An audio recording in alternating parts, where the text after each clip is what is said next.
누구에게나 결코 잊을 수 없는 그런 날이 있습니다. 그래서 사람들은 기념일을 제정하고 기억하고자 하죠.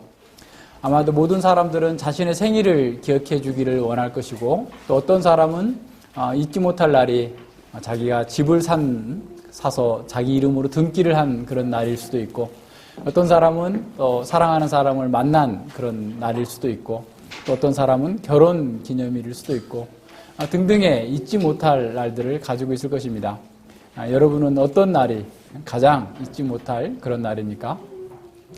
아마도 에스겔에게 있어서 결코 잊지 못할 날은 이 두 날이 아니었나 싶습니다.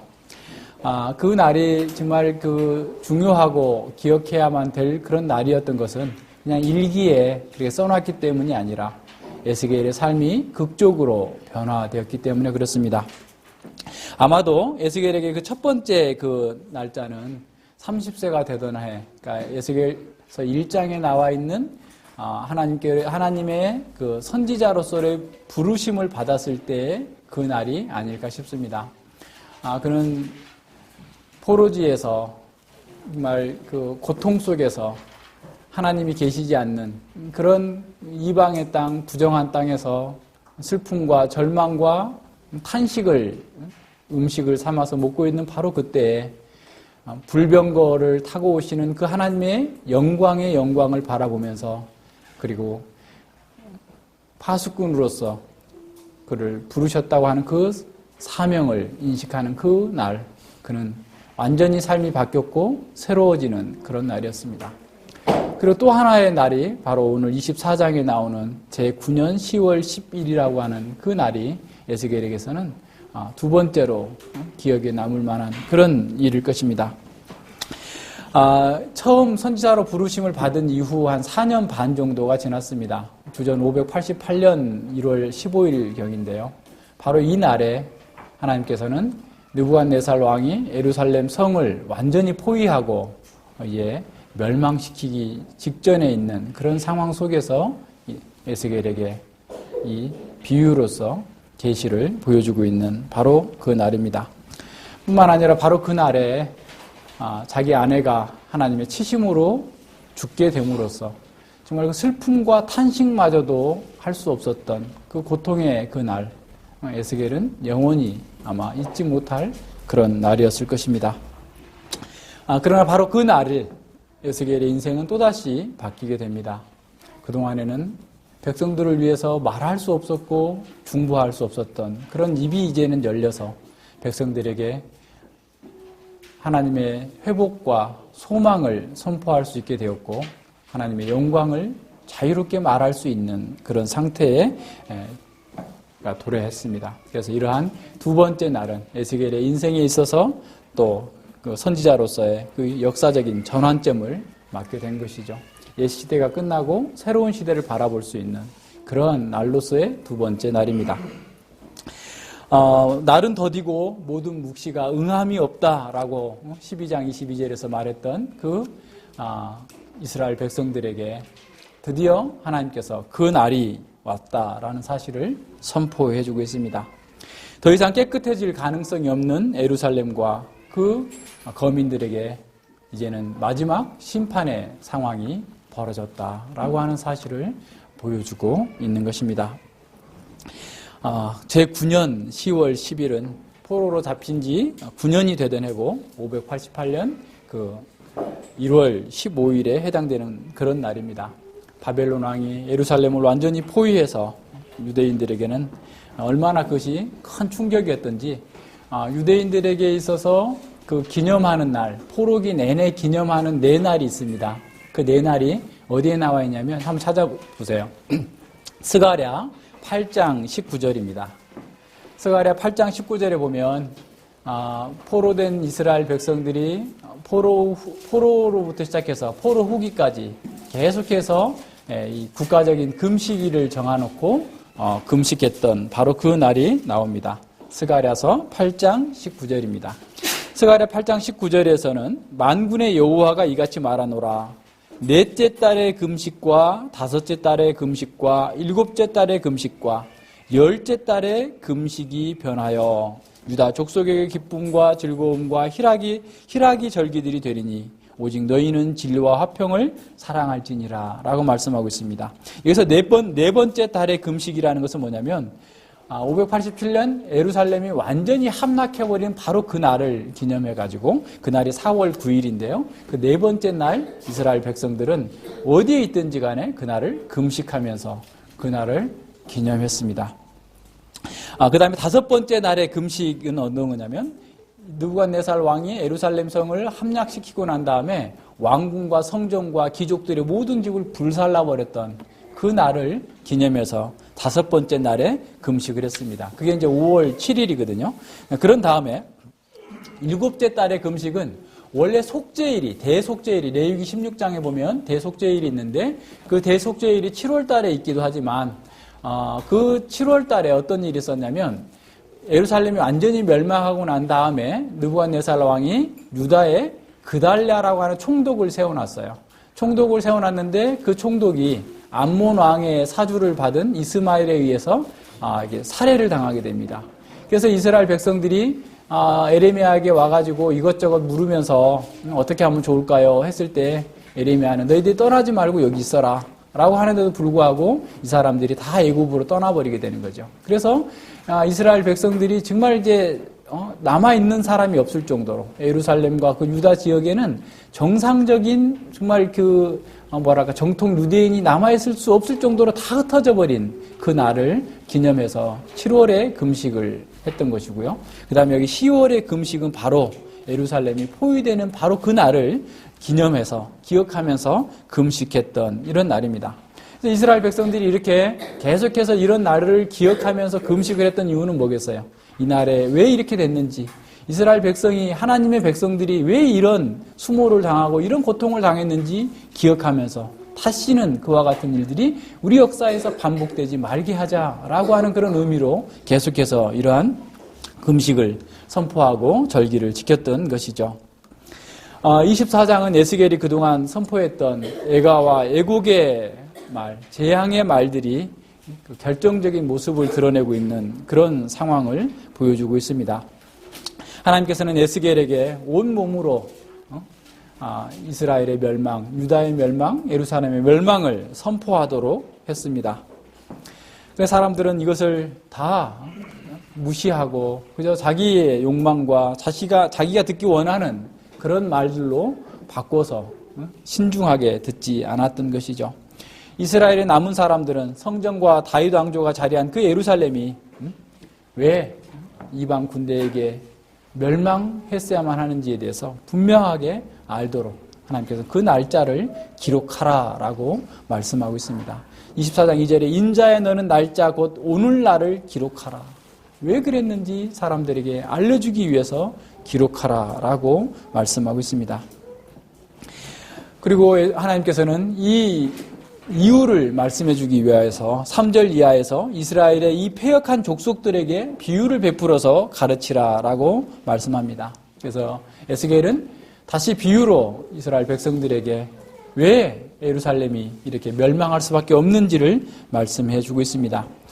이스라엘 백성들은 24장 49절에 보면 에스겔에 대해서 저는 비유를 말하는 자가 아니냐라고 조롱을 했습니다.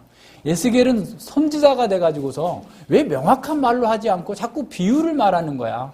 왜 자꾸 오묘한 말로 하는 거야? 라고 하면서 에스겔의 말을 비웃고 조롱한 거예요. 에스겔이 뭘 말하는지, 그 비유가 뭘 가르치는지, 그 내용이 무엇인지에 대해서 사람들은 관심을 갖는 것이 아니라 에스겔의 독특한 행동, 에스겔의 어떤 말의 방식, 이것에 대해서 시비를 걸면서 말씀을 듣지 않으려고 했는데 바로 그 방식으로 다시 하나님께서는 그들에게 하나님의 진리를 전달하도록 합니다. 이 가마와 고기 비유는 이스라엘이 더 이상 회복이 불가능한 상태다라는 사실을 우리에게 보여주는 데 목적이 있습니다. 가마솥을 걸고 물을 채우고 최상급 고기와 뼈를 이렇게 담는 이런 가사는요, 그 당시에 잔치가 있거나 축제가 있을 때 사람들이 그런 노래를 부르면서 기뻐하고 즐거워하던 그런 노래의 가사였어요. 그런데 하나님께서는 그 즐거운 노동의 가사를 들어가지고 그들의 심판의 필연성을 말씀해 주는 것으로 사용하고 있습니다. 그래서 이 사실은 3절과 5절 그 상반부까지만 떼어놓고 보면 마치 축제를 이루고 있는 것처럼 보이는 그런 상황인 것처럼 보여요. 그러나 그 뒤에 이루어지고 있는 그 노래에 대한 해석에 보면 뼈가 무르도록 삶으라 라고 하는 것을 통해서 보면 그것이 결코 즐거운 노동요가 아니고 심판임을 보여줍니다. 6절에서 화 있을진저 피 흘린 성읍이여, 9절에서 화 있을진저 피 흘린 성읍이여 라는 말이 반복됨으로써 이 가마가 뼈까지 다 녹여버릴 수 있고 그 안에 있는 모든 것들을 다 태워버릴 수 있는 그런 상태로까지 펄펄 끓는 장작불에 태워질 것을 보여주고 있는 겁니다. 이렇게 불붙는 가마솥처럼 이스라엘 백성들, 예루살렘 성이 이렇게 가마 속에서 멸망할 수밖에 없는 상황을 보여주고 있는 것이죠. 계속된 회개의 기회를 조롱했던 사람들에게 하나님께서 정하셨던 바로 그날이 왔습니다.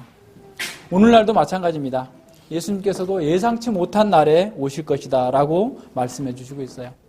사람들이 계속해서 회개하고 돌이키라라고 하는 그런 메시지를 들으면서도 끝까지 그것을 무시하고 자기가 원하는 방식대로 삶을 살게 될 경우에 그들은 또다시 이런 예루살렘과 같은 그런 불의 심판을 겪을 수밖에 없을 것입니다. 그날, 최종적인 날이 오기 전에 지금 기회 있을 때 우리는 복음을 받아들이고 그 복음 안에서 새로운 생명의 삶을 살아야 됩니다. 회개를 대체하려는 어떤 명분이나 자기 합리화도 포기해야 됩니다. 이스라엘 백성들은 계속해서 자기 합리화에 빠져 있었어요. 계속해서 거짓 지도자들은 자기 합리화를 부추겼고 그렇게 하도록 오히려 연료를 공급해 주었던 것입니다.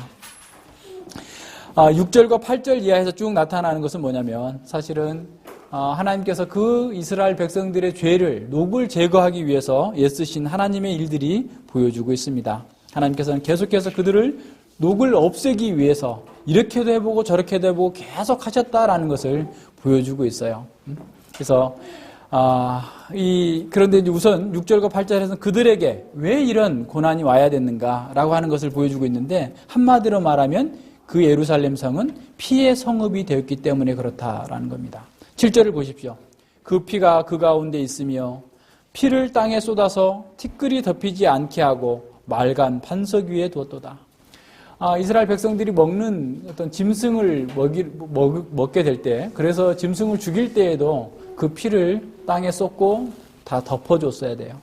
그런데 이 사람들은 사람의 피를 흘리면서도 말간 반석, 아무것도 보이지 않는, 사실 다시 말하면 하나님이 보이지 않는 숲속에, 나무 숲속에 들어가서 사람을 죽인 것도 아니고 백주대낮에 하늘이 다 보고 있는 그런 상황 속에서 이스라엘 백성들은 공개적으로 사람을 죽이고 자기 이익을 추구하고 있으면서 그런 피 흘린 성읍으로서의 죄를 더 쌓았다라는 겁니다.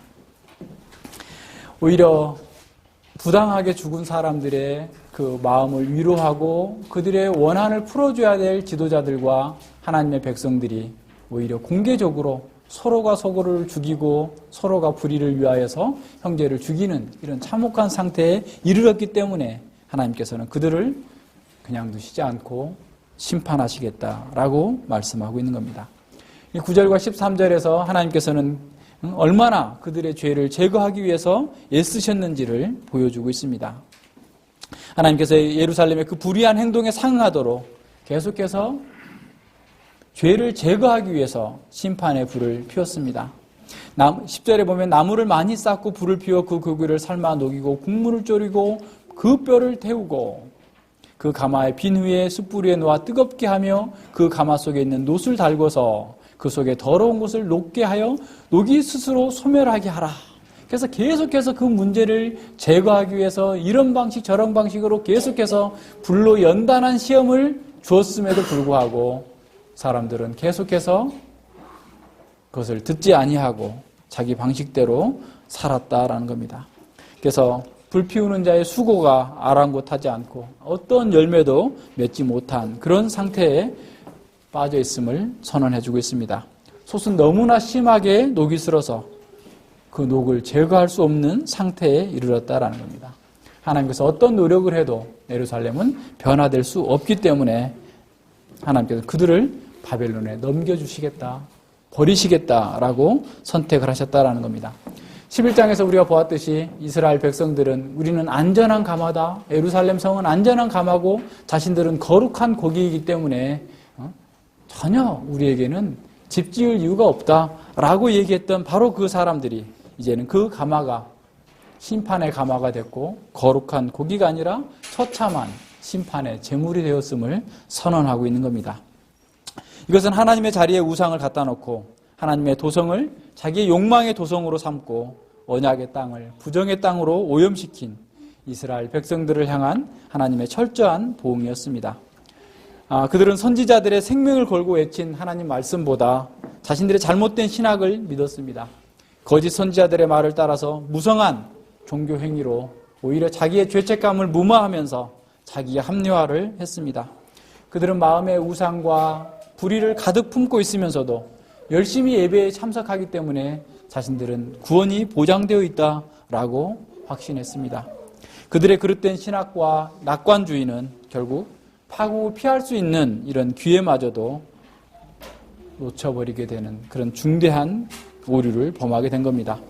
그들은 자신들이 믿고 있었던, 자신들을 지켜줄 것이라고 했던 그 모든 것들이 아무런 도움도 되지 않을 뿐만 아니라 도리어 재앙을 가져다 주는 그런 원인이 되었다는 사실을 깨닫게 되었을 것입니다.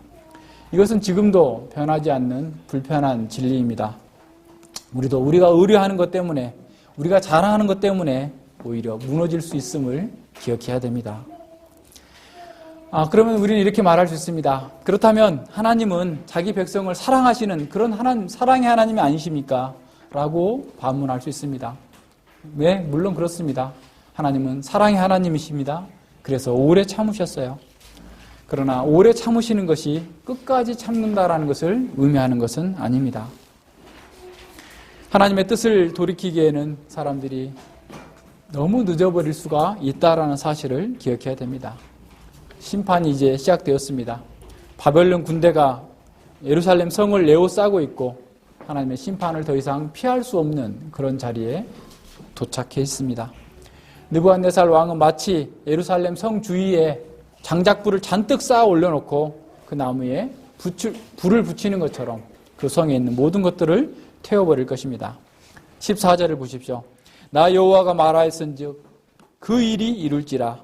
내가 돌이키지도 아니하며 아끼지도 아니하며 뉘우치지도 아니하고 행하리니 그들이 내 모든 행위대로 너를 신문하리라.